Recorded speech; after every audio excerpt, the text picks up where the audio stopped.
Halo teman-teman, kita ketemu di Ngolak. Ini edisi perdana Ngolak. Ngolak itu ngabuburit, ngobrol menjelang berbuka. Oh, Pandai kan melayang apa? Ini edisi perdana Ngolak. Kita akan nanti tiap pekan akan ketemu di Ngolak 1, Ngolak 2 sampai Lebaran. Dan setelah Lebaran juga nanti bakal ada Ngolak lagi, tapi tidak dalam suasana Lebaran. Nah, tiap Ngolak itu akan ngomongin tentang ngobrol-ngobrol tentang kehutanan tentu saja ya, karena ini YouTube-nya Forest Digest. Dan untuk edisi perdana ini kita mengundang Pak Dekan Fakultas Kehutanan dan Lingkungan IPB, Dr. Nareswara Nugroho. Ini alhamdulillah bisa di sela-sela kesibukan beliau. Ini hari Jumat padahal jam kerja bisa hadir di sini untuk ngomongin tentang masa depan rimbawan di era krisis iklim. Nah, karena beliau yang sekarang sedang menyiapkan atau menyusun kurikulum tentang pengajaran rimbawan di IPB. Nah, kita tahu bahwa Fakultas Kehutanan dan Lingkungan IPB itu baru berganti nama ya. Iya, baru dari dulunya nama. Tahun berapa? 63 itu berdiri masih Fakultas Kehutanan. Sekarang Fakultas Kehutanan dan Lingkungan. Nah, itu kenapa? Ya, jadi ditambah lingkungan. Tambah lingkungan itu prosesnya 5 tahun. Jadi lama sekali. Jadi kenapa ditambah lingkungan? Karena memang ada beberapa alasannya. Jadi sejak Juli tahun 2020 ada SK Rektor bahwa Fakultas Kehutanan diresmikan menjadi Fakultas Kehutanan dan Lingkungan. Tapi ada tambahan dan lingkungan. Lingkungan. Tapi singkatannya tetap Fahutan. Fakultas Kehutanan, An-nya tuh lingkungan. Jadi ada maksa sedikit ya. Supaya mereknya nggak berubah. Bukan Fahutling, Fakultas Kehutanan dan Lingkungan. Jadi karena isu-isu lingkungan ini menjadi trendsetter seperti perubahan iklim, kan climate change ya. Bagaimana mitigasi, bagaimana perubahan iklim, bagaimana menyerap emisi dan sebagainya. Kemudian terkait biodiversity ini juga penting menjadi isu-isu terkini. Selain itu juga untuk branding sebenarnya. Branding karena kita ingin lulusan kita bisa terjun juga lebih luas. Tidak hanya di kehutanan tetapi lingkungan. Bisa ke perkebunan, bisa ke pertambangan, bisa ke pertanian yang berhubungan dengan lingkungan alam sekitarnya. Nah itu sehingga mandat kita memang Fakultas Kehutanan dan Lingkungan. Jadi itu mulai awalnya. Sehingga dengan demikian ini yang paling naik peminatnya itu KSHE. Apa itu? Karena konservasi sumber daya hutan dan ekowisata. Nah, itu ekowisatanya itu konservasinya yang terkait dengan lingkungan. Ini paling banyak peminatnya di Fakultas sekarang Sekarang ini.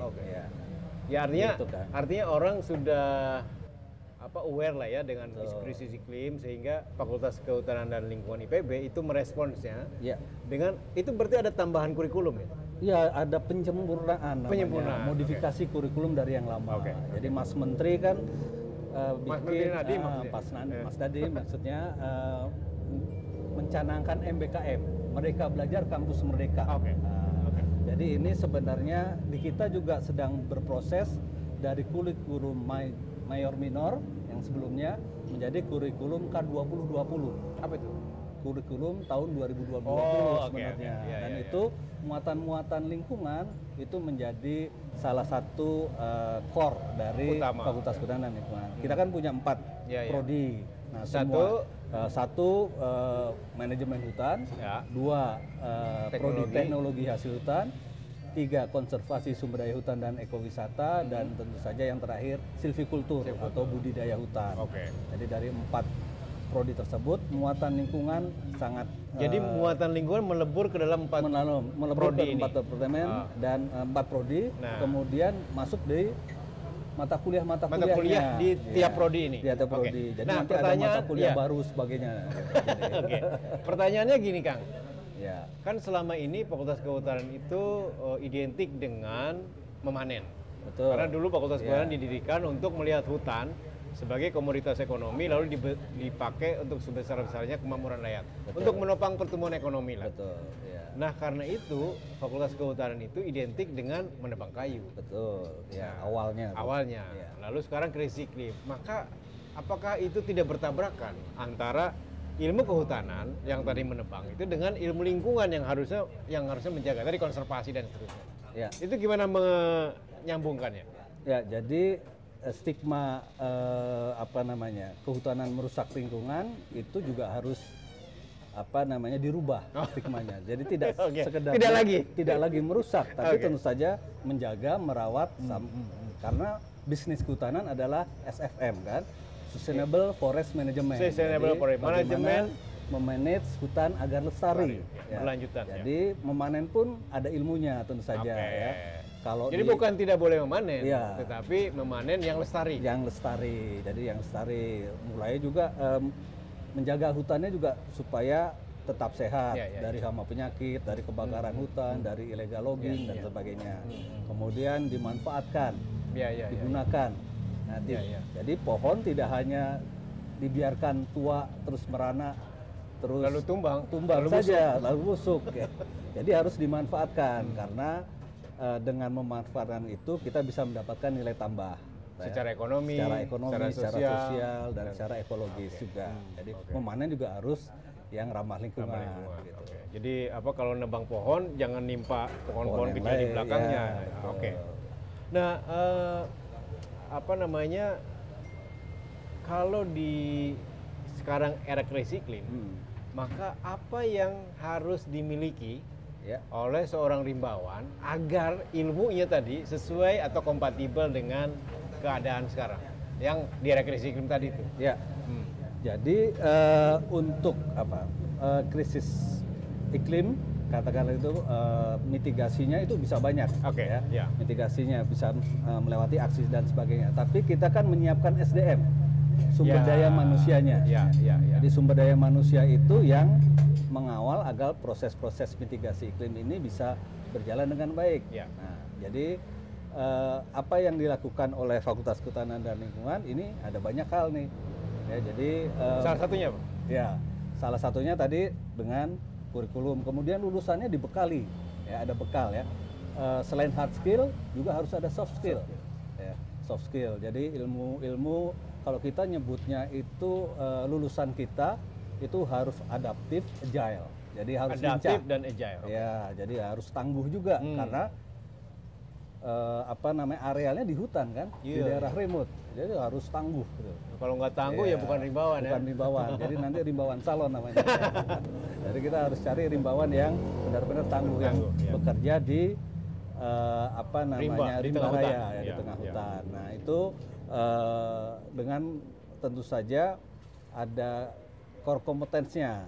Core kompetensinya itu ilmu-ilmu yang berbasis lingkungan tadi. Jadi terkait biodiversity. Kalau misalnya di manajemen memanen dengan ramah lingkungan. Kalau di teknologi hasil hutan memanfaatkan limbah misalnya. Lalu meningkatkan nilai tambah. Gitu. Kalau di konservasi tentu saja ada untuk proteksi hidupan liar misalnya. Kemudian memanfaatkan tanaman untuk kesehatan misalnya bioproteksinya. Kalau di silvikultur tentu saja membuat atau menciptakan pohon-pohon misalnya yang cepat tumbuh, cepat dan menghasilkan ekonomi tinggi, dan kualitasnya tinggi. Jadi itu berhubungan tentu saja dengan lingkungan. Jadi dari manajemen sampai silvikultur itu berhubungan dan basisnya adalah lingkungan yang lestari tadi itu ya. Nah, kan begini ya, jadi kalau begitu maka apa sih prinsipnya belajar ilmu kehutanan itu? Ya, memanfaatkan hutan, melindungi hutan, atau membiarkan hutan begitu saja karena dia menghasilkan oksigen dan seterusnya. Betul. Jadi hutan itu harus dimanfaatkan kan? Harus dimanfaatkan. Itu prinsipnya. Prinsipnya harus memanfaatkan hutan. Kita kan punya tagline preserve the forest, protect the future. Jadi preserve the forest, protect the future. Iya. Jadi masa depan akan berlangsung terus kalau hutan itu juga terjaga. Dijaga dengan memanfaatkan. Dijaga dengan memanfaatkan tentu saja. Nah, itu kan memanfaatkan tuh lebih cenderung ke eksploitasi itu. Tuh, jadi memanfaatkan itu kan namanya konservasi, itu ada pemanfaatan, ada pelestarian, pelindungan, ada pelindungan. Jadi itu konservasi itu tidak hanya menjaga saja, tapi juga memanfaatkan adalah konservasi. Betul. Oke. Ya. Terus juga kan jadi kalau kita punya pohon, sorry ini saya potong. Kalau kita melihat hutan, jadi pohon itu tidak boleh dibiarkan sampai tua terus roboh terus busuk ya? Iya dong. Harus dimanfaatkan. Dimanfaatkan. Tapi kan begitu kita manfaatkan, dia kehilangan fungsinya sebagai hutan. Enggak. Jadi pohon itu kan punya kayak tanaman yang lainnya, dia menyerap oksigen. Menyerap CO2. Ya, menyerap CO2 menghasilkan oksigen. Kemudian hasilnya itu disimpan dalam bentuk kayu, selulosa, kurva siklus. Jadi dia masa tertentu sudah tua, dia tidak akan berfungsi lagi, produktif lagi untuk menyerap karbon dioksida untuk menghasilkan oksigen. Jadi daripada mubazir, itu kita manfaatkan kayunya. Nah, kayu itu juga kan store karbon juga. Jadi tetap menyimpan karbon. Jadi kayu ini walaupun sudah berbentuk meja, dia tetap store karbon. Tetap karbonnya tidak hilang. Tidak hilang. Jadi ini yang penting ya. Sehingga kayu itu disebut green material, yang material hijau. Sepanjang dia ada. Tidak terbakar, tidak untuk rilis lagi kan. Jadi masih nah, sink karbon istilahnya. Saya kira ini pengetahuan sederhana yang penting ya. Kita selalu beranggapan kalau nebang pohon ya udah itu jahat gitu kan. Padahal sepanjang kita tidak menghanguskan si pohon itu, karbonnya tidak karena kan yang bikin membuat krisis iklim, emisi karbonnya yang terlepas ke udara kembali ketika kayunya habis kan. Jadi gitu ya prinsipnya ya. Prinsipnya harus dimanfaatkan. Namun secara lestari. Nah, tadi setelah habis menebang kita harus nanam penggantinya kan. Iya, tentu saja. Jadi dari proses mengambil benihnya, mengambil dari bunganya, pembenihannya, kemudian pembibitannya, mulai ditanam.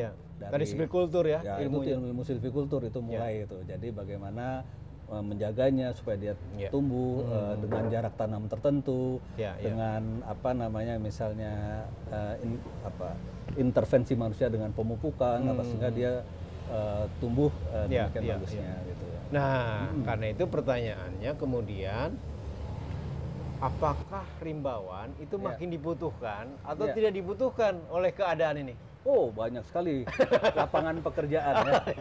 Terkait lapangan pekerjaan, banyak sekali lapangan pekerjaan itu. Mulai katakanlah di program pemerintah sekarang itu terkait volunetzing misalnya. Apa itu? Forestry and other land use netzing. Jadi netzing itu penyerapan bersih untuk sampai tahun 2030. Itu merupakan sektor hutanan. Itu komitmen pemerintah.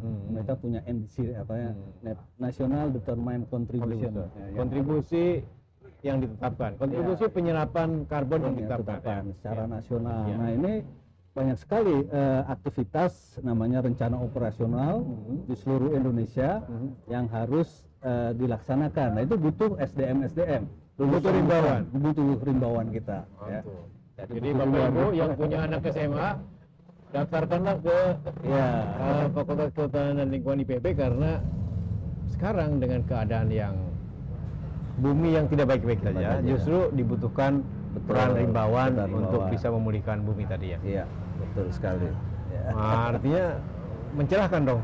Iya, tentu saja nih lapangan pekerjaan untuk rimbawan jadi tidak sekedar di kehutanan saja kan? Selain di pemerintah, kira-kira lowongan pekerjaannya apa lagi? Ya, selain jadi dosen ya? Wah, itu harus baca buku lagi. Ada teman-teman itu alumni itu bikin buku yang namanya Rimbawan Dasar Rupa. Wah, Jadi alumni 10 wajah. 10 wajah. Tapi 10 wajah rimbawan. 10 wajah. Jadi 10 saking fleksibelnya. Ya, fleksibelnya. Fleksibel di berbagai bidang tapi terkait kehutanan. Jadi banyak. Ada bukunya nanti ada. Apa namanya? Ada di internet? Ada di internet, kayaknya harus beli juga sih. Oke. Harus beli. Oke, nanti panitia bikin QR code-nya di sini ya, supaya bisa langsung di-scan bukunya. Nah, itu menceritakan lapangan pekerjaan apa saja yang bisa dimasuki oleh rimbawan. Rimbawan yang cowok maupun cewek. Oke. Jadi kita sebut komposisinya berapa cewek cowok di Fahutan? Cewek cowok di Fahutan itu 2 program studi dominan cewek sekarang. Apa itu? 60% dibanding 40%. Luar biasa ya. Di KSAE sama Civicultur. Itu banyakan perempuannya berarti? Banyakan perempuannya karena kalau yang 2 lagi masih berimbang. Berimbang bahkan? Berimbang, walaupun masih lebih banyak ceweknya juga 55-45. Ya. Nah, ini menarik. Ya, menarik. Artinya apa? Perempuan itu jauh lebih tertarik pada pelajaran tentang alam ya. Pelajaran luar ruang gitu. Dibanding laki-laki kalau melihat data ini. Kalau lihat data itu, tapi itu tidak sesungguhnya sebenarnya. Karena IPB itu 40% itu jalurnya jalur rapot gitu, jalur nilai, jalur penerimaan. Nah, USMI dulu ya? Ya, dulu USMI ya, seleksi masuk dengan melihat prestasi akademiknya di selama di SMA. Nah, apa yang terjadi ketika seleksi? Dari ranking 1 sampai 10 di sekolah, itu perempuan? 1 sampai 8 orang itu perempuan. Sehingga artinya seperti gini, artinya generasi Indonesia akan lebih cerdas. Mengapa? Karena kecerdasan diturunkan dari ibu kan? Dari ibu, betul. Nah, perempuan itu yang kita tidak menyumbang apa-apa. Ini bagi kaum cowok, cowok-cowoknya ini terlambat. Dalam hal? Masih sering main game misalnya. Jadi itu yang dia. Perempuannya lebih rajin belajar, sehingga memang dari segi akademis lebih menonjol. Tapi kalau sudah di mahasiswa mungkin akan beda. Dia sudah sadar yang cowok-cowoknya nih. Ini kalian suka main game atau belajar? Belajar game lagi. Belajar game maksudnya kan? Oke, kalian ada yang mau nanya nggak?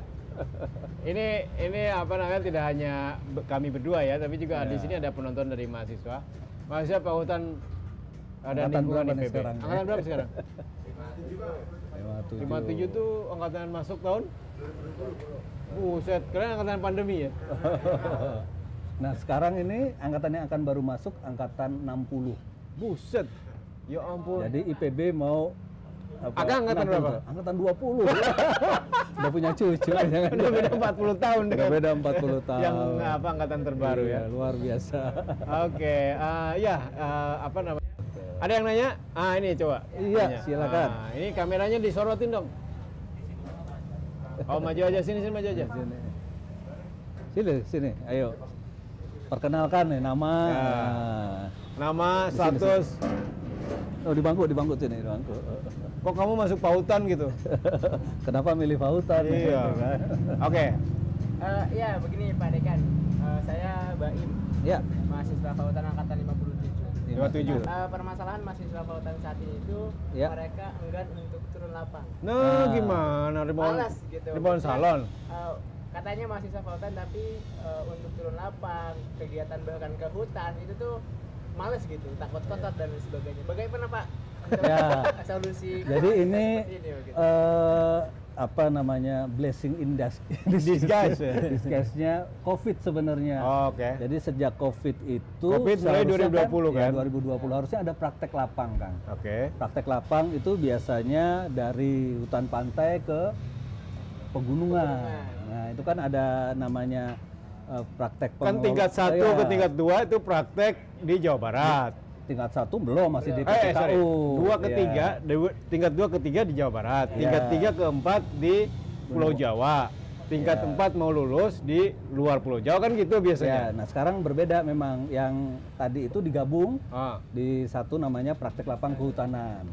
Praktek lapangan kehutanan itu pengenalan ekosistem sama pengelolaan hutan. Pengelolaan hutannya di Gunung Walat sama di KPH terdekat. Itu idealnya ketika tidak COVID. Nah, ketika COVID, mereka istilahnya PKL domisili. Maksudnya? ya PKL yang ada hutannya di tempatnya masing-masing. Ya ampun. Nah, ini yang jadi orang Bogor nggak praktek ya.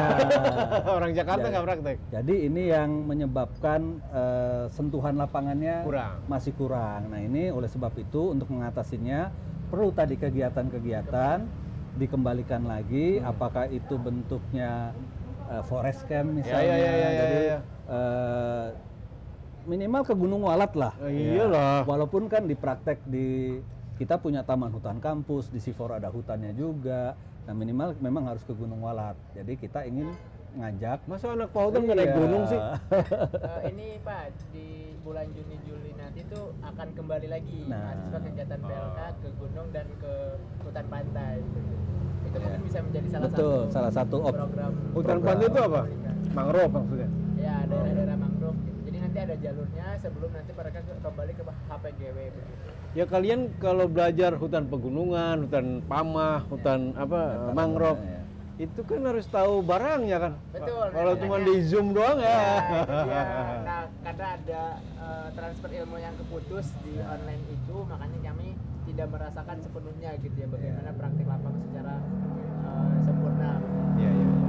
Ya, jadi istilahnya banyakkan teori kurang praktek. Nah, itu jadi dia. belajar sastra istilahnya. Sastra kehutanan. Nah ini kurang praktikumnya. Walaupun pengajarnya udah ngasihkan video misalnya dengan online dan sebagainya, tapi itu masih kurang apa namanya? Rasanya ya ada yang hilang gitu. Kemampuan untuk merasakan praktikum itu. Nah itu kita perbaiki mulai karena sudah pasca pandemi sudah akan dimulai lagi ke lapangan kembali. Nah jadi ya memang tapi kasihan ya, berarti ada berapa angkatan yang begitu? Dua angkatan ya. Sekarang kembali full offline lagi dan mengembalikan lagi. Jadi angkatan 58 nanti akan kembali ke praktik lagi. Jadi 57 56 yang angkatan pandemi. Aduh, rugi banget kalian ya. Ya begitu paling ya Pak. Thank you. Terima kasih ya. Iya, alhamdulillah terima kasih. Mahasiswanya mendoakan ini dekannya. Amin. Oke. Nah itu dia ya. Kita itu kan belajar saya juga sekarang belajar dulu belajar ilmu kehutanan ketika membaca artikel-artikel tentang krisis iklim nggak masuk. Betul. Nggak ngerti itu. Ya. Kita belajar tentang fotosintesis memang, tapi apa sih hubungannya fotosintesis dengan krisis iklim? Ya. Nah di Pahutan sekarang diajarkan nggak hal-hal mendasar kayak begitu tadi? Ya, jadi di pengantar ilmu kehutanan udah mau masuk gitu. Tentang perubahan iklim. Jadi mulai dari pengantarnya dari tingkat awal-awal semester di kehutanan itu sudah mulai. Kemudian tentu saja di setiap mata kuliah karena ada mereka belajar kampus mereka ini diberi kesempatan mahasiswa juga untuk mengambil di luar. Maksudnya? Mengambil 20 SKS di luar fakultas? Di luar fakultas, di luar prodinya.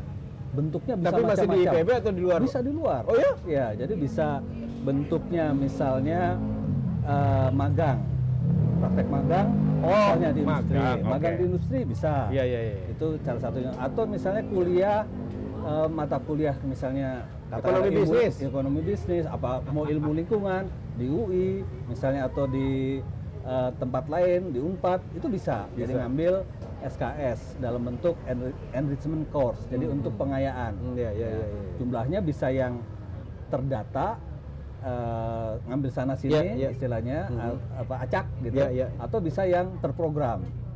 Jadi terprogram itu bisa 6 bulan mahasiswa diberi kesempatan untuk mengambil 20 SKS. 20 SKS? Iya. Selama 6 bulan atau selama seumur dia jadi mahasiswa? Selama 6 bulan itu 20 SKS. Ya, tapi dia selama dia jadi mahasiswa dia punya kesempatan 6 bulan untuk magang? Iya, itu biasanya di akhir-akhir semester.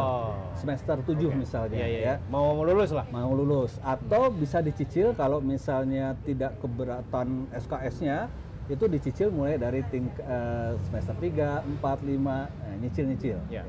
Jadi itu diberi peluang untuk mengambil mata kuliah di tempat lain. Nah, kita ada 8 kanal sebenarnya. Jadi IPB juga menerima dari mahasiswa lain dong? Iya.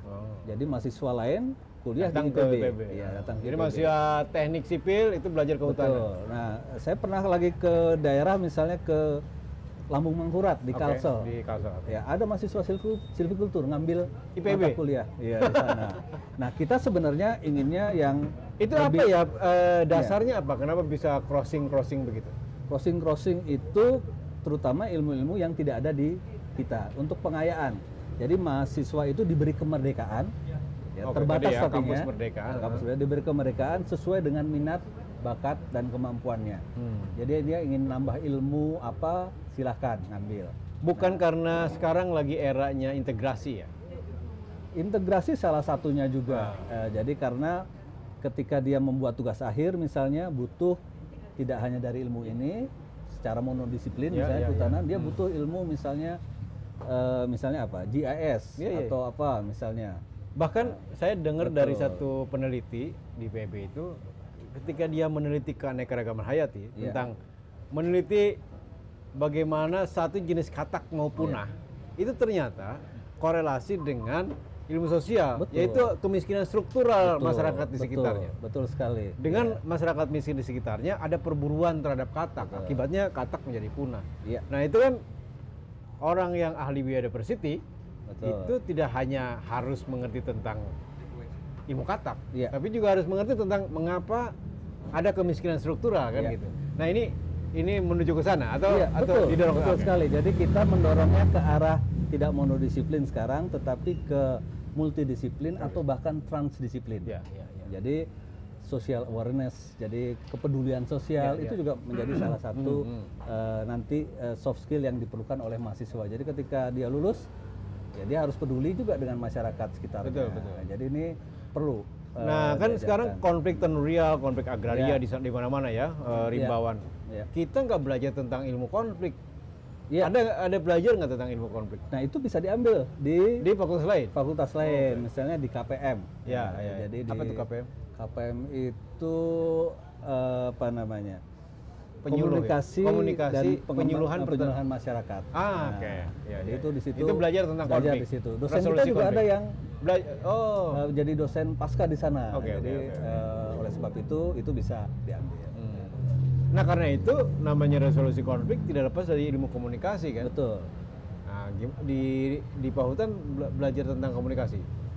Tidak secara spesifik komunikasi, tetapi tentu saja nanti di praktikumnya dia kan harus presentasi misalnya. Nah itu salah satu ilmu komunikasi. Jadi cara mendekati masyarakat, kemudian cara bernegosiasi sangat diperlukan. Sangat diperlukan dan itu soft skill kan? Betul. Jadi waktu ke lapangan juga kan, nanti waktu praktek lapang kehutanan itu juga sudah mulai nih mahasiswanya kan, kan bertemu dengan penduduk sekitarnya, masyarakat sekitar hutan, dan itu juga harus melakukan komunikasi tentu saja.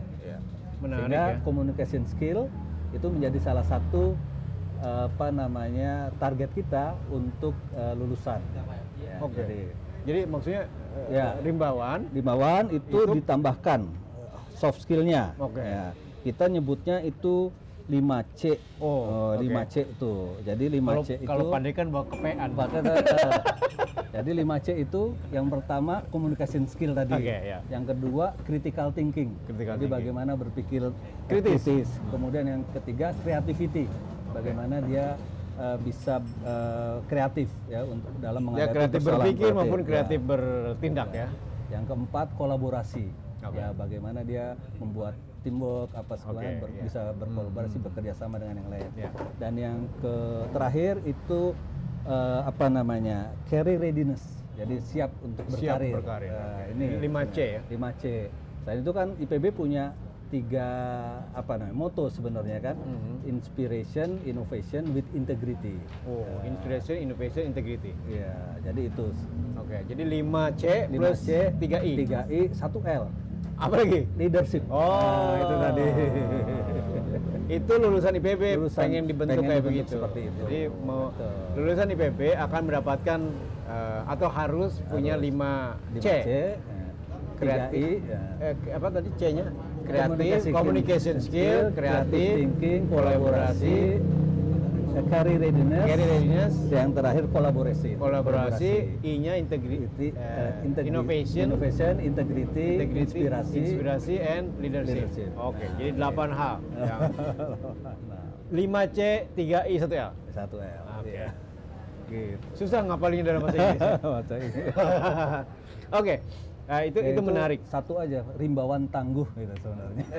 Ujungnya adalah menjadi rimbawan tangguh ya. Betul. Oke. Ya apa namanya, mengelola hutan kan tidak bisa sendirian ya. Betul, Kang. Tidak bisa apa ya, ilmu menebang pohon tinggal tebang aja. Ya, Tapi di dalam ilmu tebangan pohon itu di bawahnya ada rayap, ada tanaman bawah, ya kan, ada organisme lain dan sebagainya, itu harus dipelajari. Kalau saya dulu belajar di manajemen ya memanage pohon aja. Ya, betul. Tidak belajar biodiversity-nya. Ya. Sehingga dengan tadi 5C 3I1L saya didorong untuk mempelajari hal lain yang betul. menopang tentang ilmu pohon. Betul. Iya. Oke, jadi itu kenapa rimbawan jadi diperlukan di mana-mana. Diperlukan ya? di mana-mana. Jangan-jangan tidak hanya rimbawan, tidak hanya dengan tadi soft skill yang 5C 3I1L. Betul. Jangan-jangan nanti kerjanya memang tidak ingin di hutan, Kang. Bukan tidak hanya di hutan, berhubungan dengan hutan.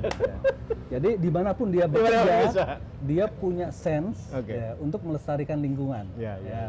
Jadi mau kerja di bank misalnya, mau bisa. jadi wartawan misalnya kan, Bisa. Jadi Jadi presiden. Ilmu Bisa nggak jadi lingkungan presiden? Bisa. Presiden kita kan juga orang kehutanan. Oh kan? iya. Jadi tentu saja itu yang menjadi salah satu harapan kita bahwa lulusan kita bisa bekerja di mana saja, apalagi di kehutanan dan lingkungan. Oh, bisa bekerja di mana saja, apalagi di hutan. Iya. Jadi kalau di hutan aja udah hatam, di tempat lain juga bisa. Karena tadi bekalnya 5C 3I 1L. Iya. Saya harus ngapalin 5C 3I 1L. Ini udah mau buka ya? Belum? Iya. Hah? Oh, oke. Kalau gitu pertanyaan lagi. Siapa yang mau bertanya? Siapa yang ada lagi? Ayo nanya.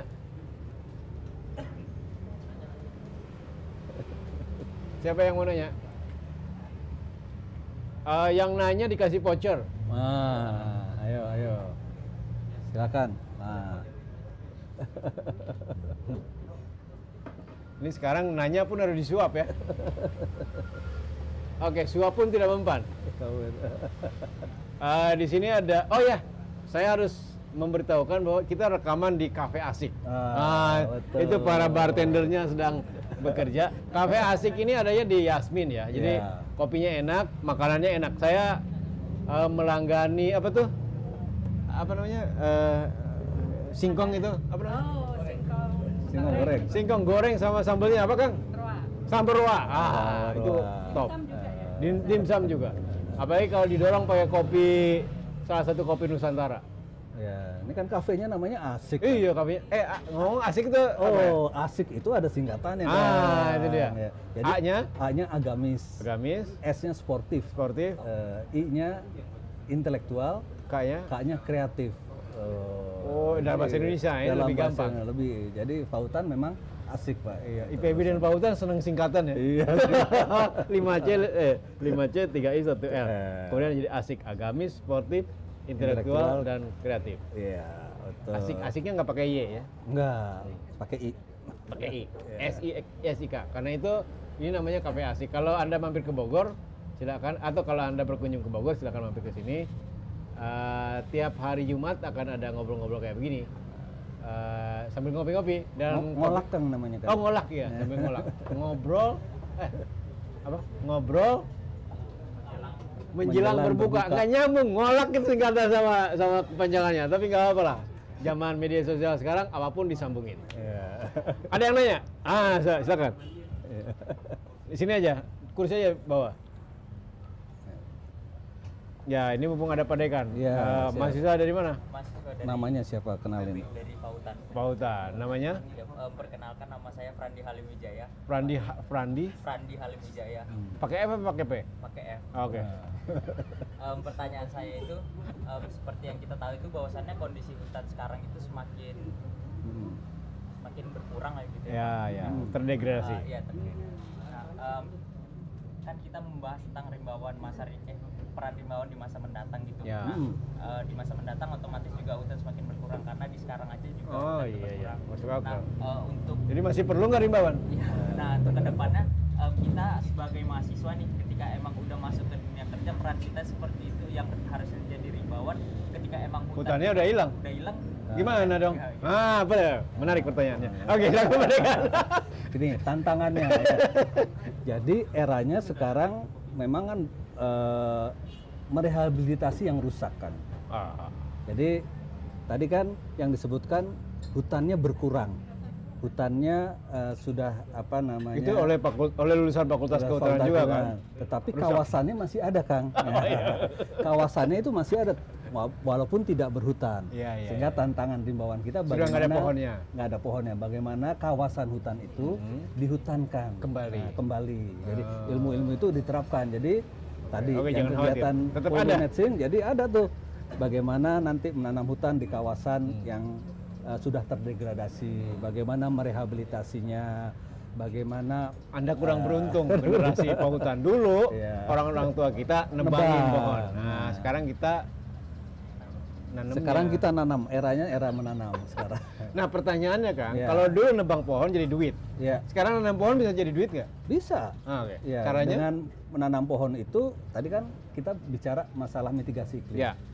Menanam pohon ketika dia tumbuh, dia menyerap emisi CO2. Nah, nanti itu mulai ada namanya carbon trading nanti. Perdagangan karbon. Nah, itu nanti generasi Z nanam dipelihara pohonnya, dia menyerap emisi karbon, dihitung nanti serapan itu bisa dijual. Berapa ton ekuivalen karbon yang bisa diserap oleh pohon itu. Dan itu ada harganya per ton. Pembelinya siapa? Pembelinya banyak. Mulai dari BUMN yang misalnya dia mengemisi karbon banyak di industri misalnya. Jadi mereka pembelinya adalah mereka yang membuat emisi lebih banyak. Sehingga dia supaya jadi perusahaan yang hijau, yang ramah lingkungan, dia harus membeli. Supaya tadi net nol gitu. Tadi keluar emisi, ini ada menanam pohon, jadi nggak nyampe ke atmosfer gitu sih. Siapa namanya? Apa namanya? Prandi ya. Kalau udah begitu gimana? Pesimis lagi nggak? Masih ada ternyata kerjaannya. Masih banyak ada. Oke. Kan menanam pohon itu bukan waktu yang sebentar gitu ya. Nah, benar. Betul. Nah, sedangkan kalau menebang ya pohon itu udah tinggi besar, ditebang langsung bisa itu menghasilkan uang. Nah, nebang satu pohon itu cukup 5 menit. Nanam satu pohon supaya bisa segede gitu butuh 15 tahun kan gitu. Gitu, Pak. Itu seperti apa ya, Pak? Potensi ke depannya. Ya, potensinya kan tadi saya jadi teman-teman silvicultur akan mencari jenis-jenis pohon yang cepat tumbuh sehingga tadi karbon yang diserapnya makin banyak sehingga tadi bisa di tradingkan tanda petik gitu kan. Kemudian juga nanti teman-teman yang di di bidang lainnya bagaimana merawat memelihara pohon supaya produktivitasnya tetap tinggi. Teman-teman dari hasil hutan misalnya bagaimana dia memanfaatkan limbah-limbah. Jadi pohonnya sedikit saja diinikan tetapi limbah dari pertanian itu bisa dimanfaatkan. Jadi itu menjadi salah satu lapangan pekerjaan juga untuk memanfaatkan limbah. Kemudian hasil hutan bukan kayu juga banyak kan. Dan mulai dari getah-getahan, madu, rotan dan sebagainya. Kemudian yang paling ini juga jasa wisata dan lingkungan, Jasling. Itu juga bisa dimanfaatkan, jadikan tempat wisata, ekoturisme, turisme. Nah, itu juga salah satu lapangan pekerjaan yang bisa dikelola oleh para rimbawan. Jadi masih banyak sekali ininya ya. Oke, jadi tidak hanya nanam. Tidak hanya nanam. Ya, yang lain-lain boleh dimanfaatkan. Ekowisata? Ya. Ada banyak pengusaha ekowisata ya. Tapi ya batasnya tadi itu ya. Boleh ekowisata di hutan tapi tetap harus menjaga. Masih ada? Udah tenang ya? Udah jadi masih makin semangat belajar di Kehutanan? Iya, makin semangat. Kamu kan berapa? Harapan angkatan 57, Kang. 57. Berarti masuk tahun 2020? Iya. Waduh, kamu angkatan pandemi ya? Yang belum praktek ke lapangan? Udah tahu hutan mangrove belum? Belum. Lapangnya setengah. Oke, thank you ya. Semoga bisa ketemu hutan mangrove ya, segera ya. Amin. Ini pandemi bikin kita kesulitan, ada yang terhambat ya. Ya kalau terhambat memang jadi susah. Gimana? Kita misalnya ngomongin karbon biru. Karbon biru adalah ekosistem penyerapan karbon di mangrove. Kalau mahasiswanya belum tahu mangrove, nggak bisa ngebayangin karbon biru. Padahal karbon biru mangrove menyerap karbon lebih banyak dari terestrial atau dari daratan. Iya. Karena itu harganya akan jauh lebih mahal. Iya. Tapi bagaimana itu bisa dijual kalau pelakunya belum tahu? Belum tahu, walaupun hanya lewat video, lewat gambar, tapi kurang. Karena belum masuk ke mangrove-nya benar ya. Itu yang diperlukan nanti. Iya. Ini tugas Padekan Iya. untuk menghidupkan kembali. Karena praktek 5 menit itu jauh lebih berharga ketimbang satu semester ya. Iya. Karena satu hari praktek bisa jauh lebih paham gitu ketimbang duduk dengerin dosen gitu, selama satu semester. Karena dia bisa merasakan langsung sebenarnya. Itu yang kita upayakan nanti. Iya. Oke, nah ngomong-ngomong kembali ke krisis iklim, tadi Akang udah menyinggung perdagangan karbon ya. Itu kan tadi emisi yang diserap kemudian dijual, artinya jasanya kan. Pembelinya adalah mereka yang memproduksi emisi, sehingga mereka melakukan dosa lingkungan, nembusnya dengan cara bayar kepada kita yang memelihara hutan atau memelihara pohon, menanam pohon. Problemnya adalah apakah para pembuat dosa lingkungan itu dengan hanya membeli itu tidak menjadi jalan keluar menebus dosa lingkungan. Artinya ya greenwashing aja gitu. Nah, gimana menurut Anda? Ya, jadi itu salah satu tantangan. Ya. Kenyataannya ada yang demikian, tetapi kita ingin merubah persepsi itu dari generasi-generasi nanti yang akan bekerja nanti di tempat itu. Jadi mendidik manusianya itu lebih bisa merubah wawasan, tidak hanya untuk greenwash saja, tetapi juga dia akan sadar pentingnya lingkungan.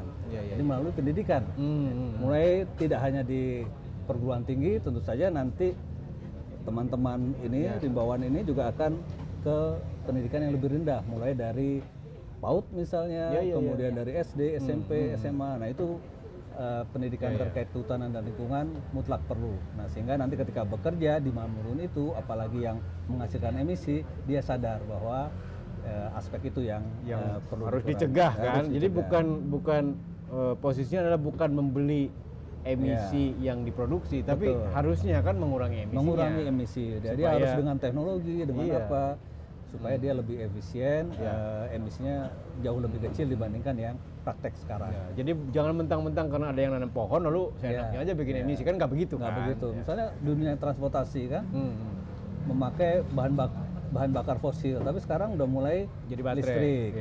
Jadi ini mulai berubah teknologi sehingga lebih ramah listrik lingkungan.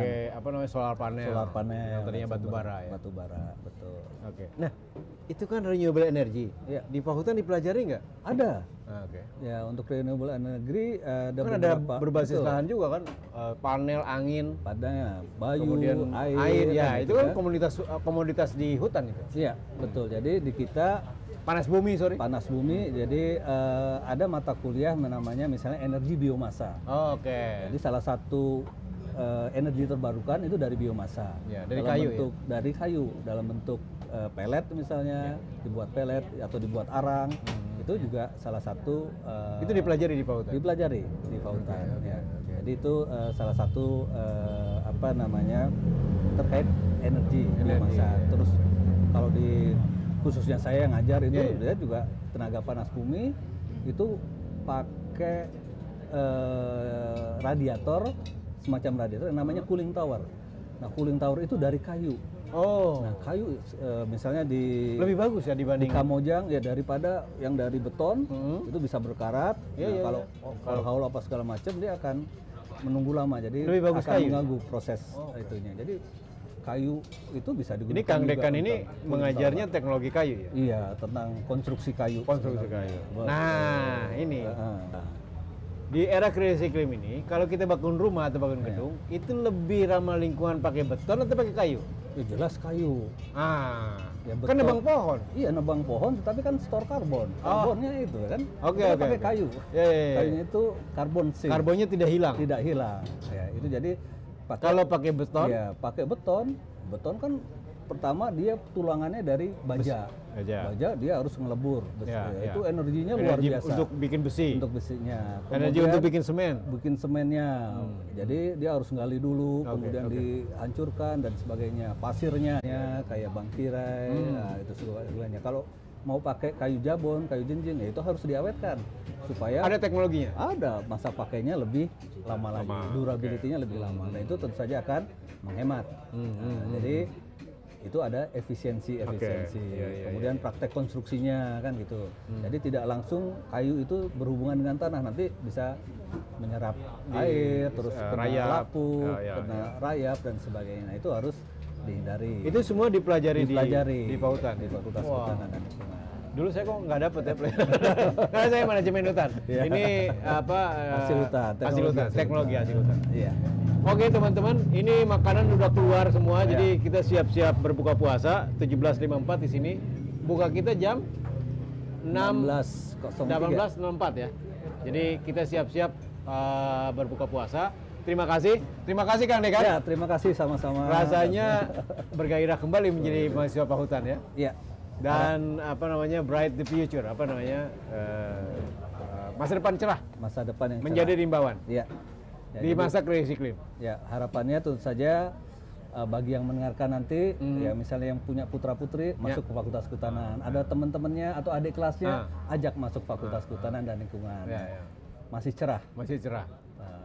Karena tidak hanya areanya di hutan, tapi juga bisa di mana saja. Dengan 5C, 3I, 1L. Ya. Sampai ketemu di ngolak berikutnya.